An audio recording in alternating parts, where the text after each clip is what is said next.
Attention, this is Halton for Disclosure Eyes. Trademark. Welcome to the Deep Dive. Today we're looking into Henderson, Tennessee.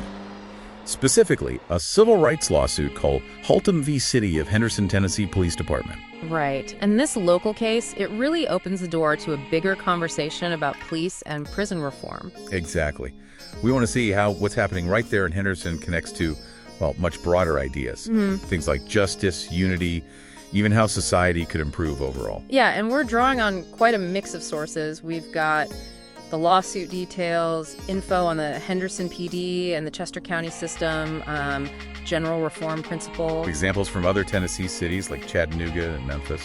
And then bigger picture stuff too, like Article V of the Constitution, some policy proposals known as Agenda 47 and Project 2025. Even philosophical ideas like the Free World Charter, the concept of a Type 1 civilization. And interestingly, the biblical chapter Zechariah 3 plus the UN's International Day of Peace. So quite a range. Definitely a wide net. Okay, let's start with the catalyst, that lawsuit, Haltom v. City of Henderson. What are the basics? So it was filed October 2nd, 2024. The plaintiff, Joshua Haltom, is representing himself. He's alleging civil rights violations under Section 1983. Stemming from what? From an alleged unlawful traffic stop back on April 19th, 2024. He claims a deprivation of rights under color of law. The defendant is the HPD, represented by Milton Dale Condor Jr. Okay. And you mentioned something unusual about a filing. Yeah, this is quite interesting.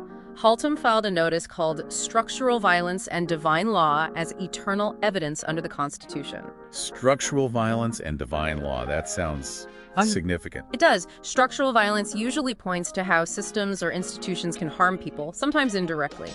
And bringing in divine law suggests he's making a kind of fundamental moral argument, maybe beyond just the legal code itself. So it adds a layer of ethical, maybe even spiritual critique. Regardless of how the court rules, what can a case like this do? Well, lawsuits like this often force an internal review within the police department. They can bring public scrutiny, create financial incentives for change if there's a settlement or judgment. And just provide a platform for grievances to be heard, right? Absolutely. So what is the current landscape in Henderson and Chester County? What do we know? Well, the HPD's official mission statement talks about safeguarding lives, reducing crime, public safety, honor, integrity, standard stuff. Yeah. The chief, Gary Davidson, apparently has an open-door policy. They do have a criminal investigations division. Okay. But there have been some bumps in the road leadership-wise. Seems so. Reports mentioned 5 different police chiefs in the decade leading up to early 2024. And 2 of those apparently filed lawsuits about their termination. Wow, 5 chiefs in 10 years. That kind of instability, it can definitely impact how a department functions in its direction. No doubt. And the jail that's run by the county, right? Yes. The Chester County Sheriff's Office runs the jail. Sheriff Mark Griffin is in charge. The job description for corrections officers covers the usual duties: booking, security, medical aid, transport. But specific reforms or inmate programs in the jail. Not much info. Not that we could readily find. Same goes for things like structured community forums in Henderson or detailed annual reports from the HPD. That lack of easily accessible information, it can make transparency and tracking progress a bit harder. Right. So if Henderson were looking to implement reforms, where might they look for models? Good question. Generally, police reform focuses on things like accountability, transparency, community policing, stricter use of force rules, procedural justice. And prison reform often involves decarceration, rehabilitation programs, addressing those systemic issues we talked about. Exactly. Within Tennessee, Chattanooga has implemented several things. They have a police advisory and review committee that's community oversight. Civilian oversight. Right. They also have a detailed use of force policy, independent investigations for serious incidents, a minority recruitment program, body cams, and they work with mental health centers as alternatives to arrest. So a multifaceted approach there. What about Memphis? Memphis is? Well, it's a bit more complicated. The Department of Justice issued a report finding patterns of unconstitutional policing. Okay, so federal intervention. Well, sort of. Instead of entering a formal consent decree, which involves federal court oversight and enforcement, the city created its own task force. And how's that working out? It's faced criticism. Some argue that without that external enforcement mechanism of a consent decree, achieving deep, lasting change is more challenging. Kind of highlights the difficulties. Okay, so local examples show both potential paths and potential pitfalls. Let's zoom out to the national level. How do constitutional or proposed federal policies fit in? Well, at the foundational level, you have Article V of the U.S. Constitution. That's the amendment process. It's difficult needing 2/3 of Congress or a convention, then ratification by 3/4 of the states. A high bar signifies deep, lasting change, requires broad consensus. Precisely. Then you have more recent proposals, like those associated with Agenda 47 and Project 2025. We need to be clear here. We're just describing these proposals, not endorsing them. Understood. Impartial reporting. What do they suggest? Generally, they advocate for expanding presidential power over executive agencies, including the Department of Justice.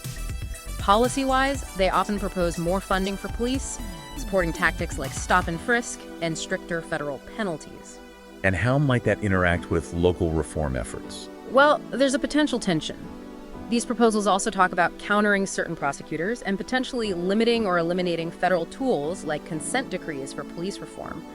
This could clash with the local efforts aiming for more community policing or relying on federal oversight for accountability. So a potential conflict between a centralized, tougher-on-crime federal approach and decentralized, community-focused local reform. Interesting. Now let's get really broad. The Free World Charter, a Type 1 civilization. How do these connect? It might seem like a leap, but stick with us. The Free World Charter outlines 10 principles for a global society focusing on the common good, shared resources, cooperation, valuing life. It's a really radical rethinking of, social contracts. A very idealistic vision in Type 1. That comes from the Kardashev scale, classifying civilizations by energy use. A Type 1 civilization can harness all the energy available on its planet. Sounds like science fiction, but what's the relevance? The point isn't necessarily achieving it soon, but what it implies. Reaching that level would require immense global cooperation, advanced problem solving, maybe even resource abundance that changes social structures entirely. It emphasizes interconnectedness and shared destiny. Okay, I see. So these big, almost utopian ideas, they offer guiding principles like cooperation, common good, values that could inform even local reform efforts in Henderson. Exactly. They provide a kind of aspirational framework. And speaking of frameworks, let's touch on the ethical and spiritual dimensions you mentioned earlier, Zechariah 3. Right. Tell us about that. It's a biblical vision. Joshua, the high priest, stands accused dressed in filthy clothes, but he's purified, given clean garments, and essentially recommissioned with a mandate for righteous leadership and governance. So it's an allegory for institutional renewal. Precisely. It suggests that genuine renewal requires confronting wrongdoing, the filthy garments, purification, restoration, and a renewed commitment to ethical principles and just leadership. It speaks directly to character and conduct within institutions. A powerful metaphor for reform and the UN International Day of Peace. The UN connects peace explicitly to achieving the Sustainable Development Goals, things like tackling poverty, inequality, and injustice. The theme encourages grassroots, community-level actions for peace. So it links local action, like potentially in Henderson, directly to global goals for peace and justice. You got it. It emphasizes that what happens locally matters globally. Okay, let's try to synthesize all this. It seems the Haltom lawsuit in Henderson, while very specific and local, really acts as a focal point for these huge themes of justice, reform, and societal improvement. Definitely. And Haltom's own mention of divine law brings that ethical dimension right to the forefront locally. But as we've seen, there are different paths and sometimes conflicting ideas about how to achieve that improvement. Yeah, from the ground-up community policing ideas seen in Chattanooga, maybe needing federal oversight like the DOJ flagged in Memphis, versus potentially more centralized control suggested by Agenda 47 or Project 2025. And then you have these broader frameworks offering different kinds of guidance. The spirit of Article V suggests deep change needs wide buy-in. The Free World Charter offers a purpose centered on the common good. Zechariah 3 calls for that internal purification and righteous leadership. And the UN Day of Peace grounds it all in practical community action linked to global well-being. Holistic reform might mean drawing wisdom from all these diverse sources. So it's incredibly complex. Which brings us to our final thought for you, the listener. How can a community like Henderson or any community really navigate these tangled ideas, these different frameworks, to create meaningful, lasting progress towards a more just and unified society? And maybe more personally. Inspired by any of these ideas, Constitutional change, global cooperation, ethical renewal, grassroots action. What's one specific thing you could do, starting today, to contribute positively in your own community? Something to think about. Thanks for joining us for this deep dive.